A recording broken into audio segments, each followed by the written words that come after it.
Hello everyone and welcome to Business by IGS, an initiative carried out by Insight Global Solutions to share the latest company decisions, new investments at national and local level, as well as interviews with experts.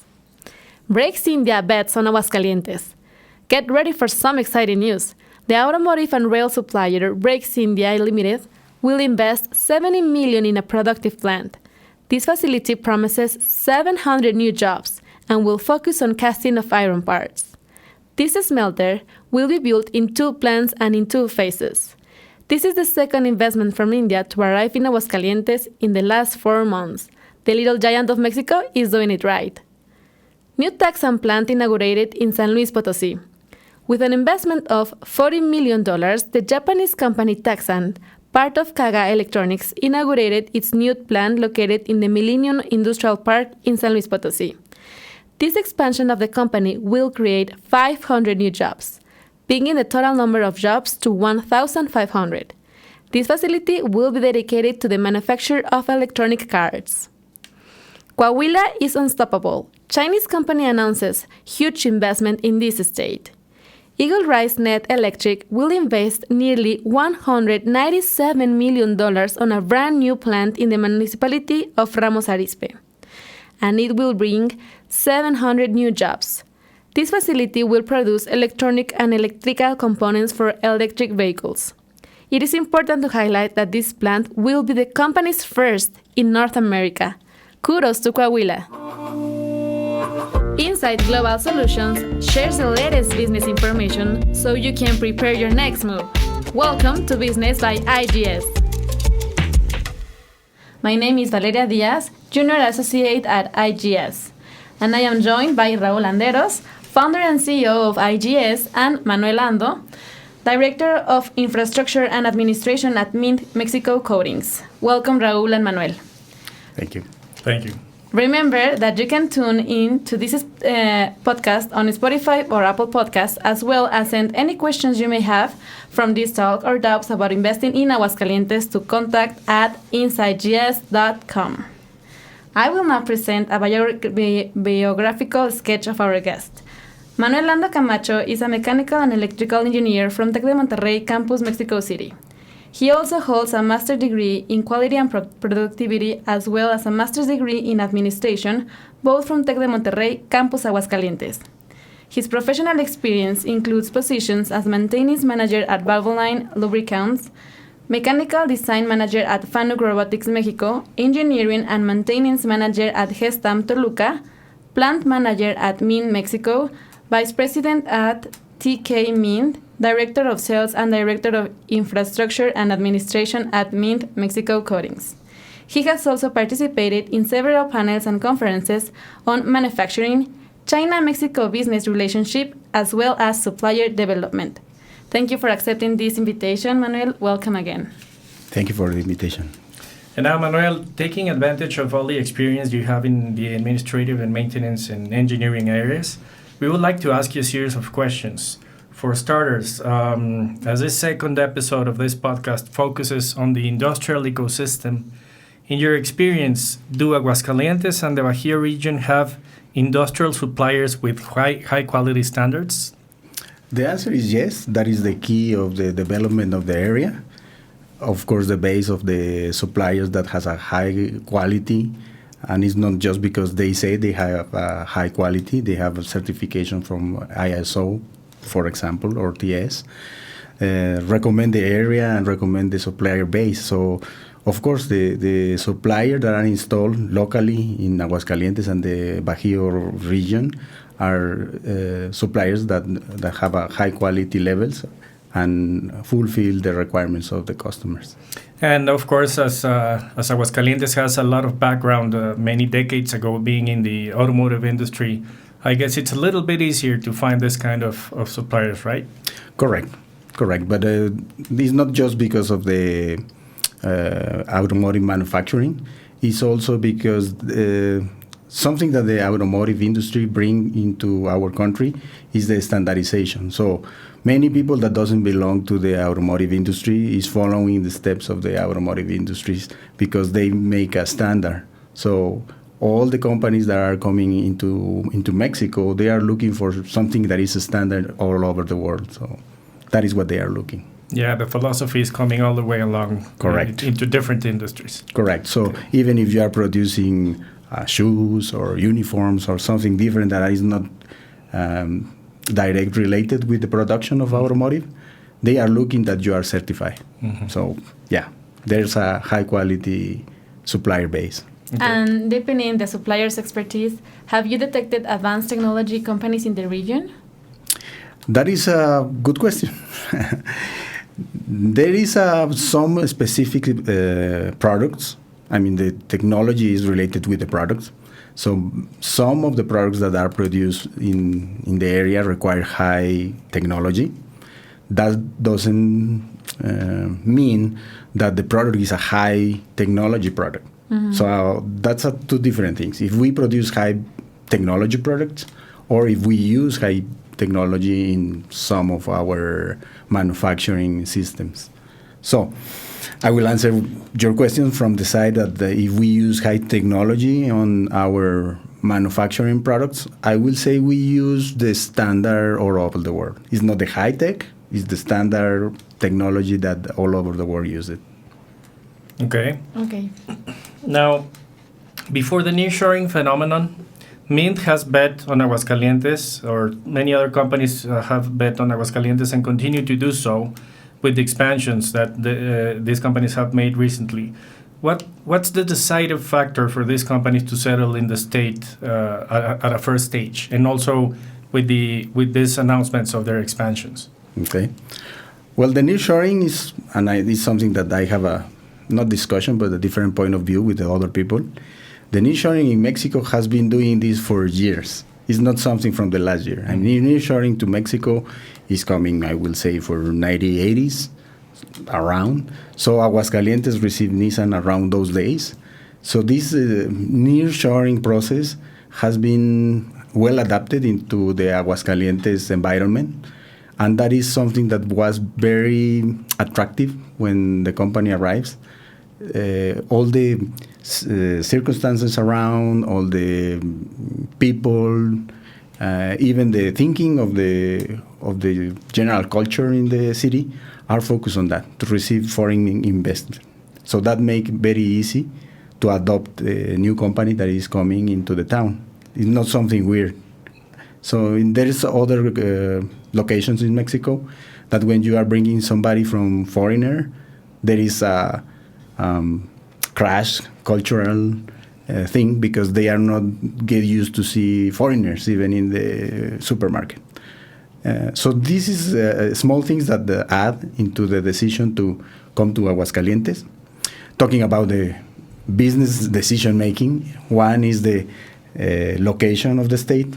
It's in the middle of Mexico, so if you want to supply, I will say, to everybody, you need to be in the middle. So that is an easy reason why here. The other thing is since the beginning, it's a very safe city. I will say state, but the city is very safe. So all the investors are looking for a place that they can arrive. They can have the people that is overseas coming to work in the company, is living in a safe environment. And it's also an easy environment to do business. If you need something to do, of course, there is the Mexican bureaucracy, but it's something that you can do. There is other states that the bureaucracy is so hard that you spend months doing something that is very simple. So the state of Aguascalientes is always trying to simplify those I would say, full fields that you need to establish the company. And if you have some issue, the government is close to the foreign investors and in general for all the persons that are having some investment here in Aguascalientes. So that is a key thing. Thank you, Manuel. Sorry. And talking more about these needs, surely they're having problems with the services and suppliers we are all talking in this podcast. How has your company solved them? Have you received support from the authorities to solve these kind of problems, talking about services, suppliers, etc.? You're talking about the government, if we receive some government support or just support? Support in general. In general, in terms of services, depending on the services, the main services that we require is energy, talking about the electricity or gas.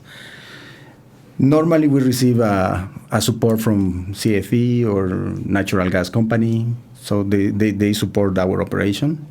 And we don't have big issues with the suppliers. I mean, the suppliers are like a standard base of suppliers. That's good to hear. Yes, so really there's no main issues. But you do feel that the Aguascalientes government is near, as you said, is near the investors, the foreign direct investment, and they have a window of, let's say, a help desk in case any of the companies that are coming to Aguascalientes, they can find any resources or any help to speed up the different documentation processes or this kind of documents that a company needs to fulfill. You feel that the authorities are close by to the investors. Yes, but I will say that is not a dedicated window. Okay. So you need to look for them. Yes. Yeah. So that is not like you go to the economic development department and there is a window for you. No, that doesn't exist. It's something that we would like to have, and it's not just for me, it's for everybody. For all the companies. And make it very easy, but I don't know, for some reason, never happened. But the government is close, but could be better if we have just one window to get close and get attended in just one window. Okay. Now, another aspect that is taken into account when setting up a new location is the human factor. Do you consider that the labor force in Aguascalientes is well prepared? In general, is well prepared. From, I will say, 4 or 3 years, the mindset of a sector of the people, I would say the working force base, has a change of his way of thinking, and I think that is all over to Mexico. It's not just Aguascalientes. But if you are talking just about the preparation, it's difficult to say that it's well prepared because the industry is very, very wide. So if I work for a company that does specific things, I will be well prepared on the specific things. But if it's a different company that do different things, I will start from zero. The difference is, I will say, the structure of your mind. It's normal to you to work in a certain way. So that is a plus. We can go to a different state in Mexico that the way of thinking, the way of work is different, and you need to start from zero. In this case, you just need to get the training on the technical or specific things depending on the process or product that you are producing. Okay. And do you think that this mindset is only for the general or managers, or it also applies to the operational people? Do you think that this mindset? No, it's for the whole company, from the top guy to the lowest operator that do the simplest way. They have the same mindset. Perfect. That's good news. Yeah. And last question to end this podcast. What advice would you give to a company new to the state? Could you repeat again? What advice would you give to a company new to the state? What advice I do make to the company that is arriving to Aguascalientes? Yes, like taking into account all the experience you have setting up here in Mint and everything. Well, one of the things that I see is this, and this is something that I see, is many companies are arriving, trying to do the investment, but there is no business. And they are thinking they can generate the business.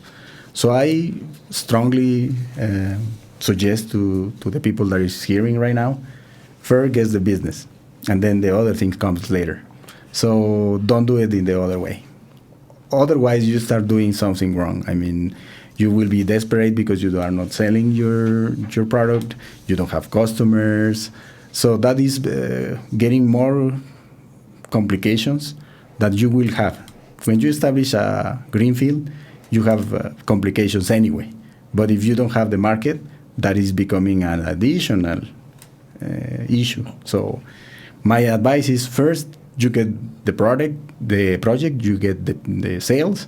Then you need to define very well what will be your size, not for the first year, for 10 years.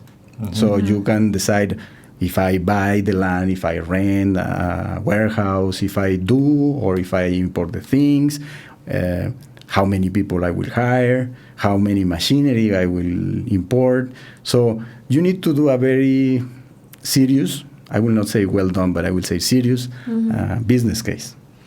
Yes, and in terms of the growth of the company, like you said, it's so simple, but it's so important to get first the customer, because Correct. You don't know how much are you going to hire the people or the plant is going to grow. So, wow, that's a very good advice. Thank you, Manuel, for sharing it with us. You're welcome. Yeah, well, basically, Manuel, thank you for being with us. In this podcast, we have covered an essential topic for any company, which is supplier development, amongst other things. And we appreciate your participation in this initiative, and we hope it will be useful for the audience that listens to us. Any additional words from you, Manuel?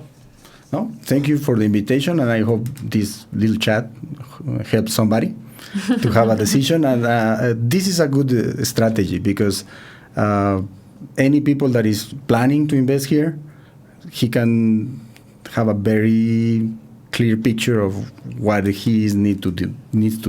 So, thank you again, Manuel, for sharing so much information and experience with us. It has been a very good conversation. For those who listen to us, if you have any questions about development and supplier search, do not hesitate to contact us through our LinkedIn page as Insight Global Solutions, or send us an email to contact@insightgs.com. And that's how we end this second episode. We look forward to having you in the next one in the same space. Thank you, everyone, and goodbye. Thank you, Valeria. Thank you, Manuel. thank you. Stay tuned for the next edition of your industry update and follow us on our social media.